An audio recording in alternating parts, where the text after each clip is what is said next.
Airlangga Hartarto ungkap jurus pemerintah hadapi resesi global. Krisis keuangan, pangan, dan energi global ditambah dengan tekanan inflasi saat ini menjadikan dunia dibayangi dengan ancaman resesi.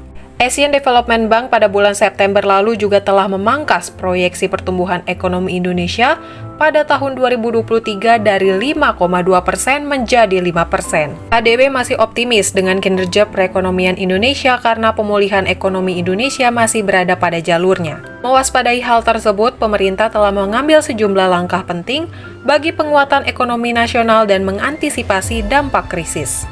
Menteri Koordinator Bidang Perekonomian Airlangga Hartarto mengungkapkan, Indonesia ada faktor positif berada di lingkup ASEAN, di mana pertumbuhan ekonomi ASEAN diperkirakan sebesar 4,9%.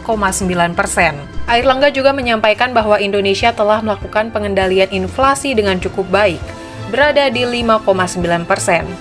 Ia melanjutkan Indonesia cukup beruntung karena produksi beras dalam 3 tahun terakhir sebesar 31 juta.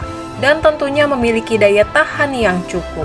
Dikutip dari Liputan 6, pemerintah telah melaksanakan sejumlah langkah upaya pengendalian inflasi, seperti mendorong kolaborasi antara tim pengendalian inflasi pusat dan tim pengendalian inflasi daerah, melalui Gerakan Nasional Pengendalian Inflasi Pangan, mengoptimalkan dana alokasi khusus fisik untuk tematik ketahanan pangan dan pemanfaatan 2% dana transfer umum untuk membantu sektor transportasi dan tambahan perlindungan sosial. Di tengah kenaikan harga energi di tingkat global, pemerintah juga terus melakukan berbagai upaya agar harga di dalam negeri tetap stabil, sehingga daya beli masyarakat tetap terjaga. Pemerintah telah mengeluarkan berbagai bantuan untuk 16 juta pekerja, seperti BLT sebesar 12,4 triliun, dan bantuan subsidi upah sebesar 9,6 triliun. Dengan adanya bantuan hukum ini diharapkan dapat memberikan bantalan bagi pertumbuhan ekonomi sampai akhir tahun agar tetap bertahan di atas 5%.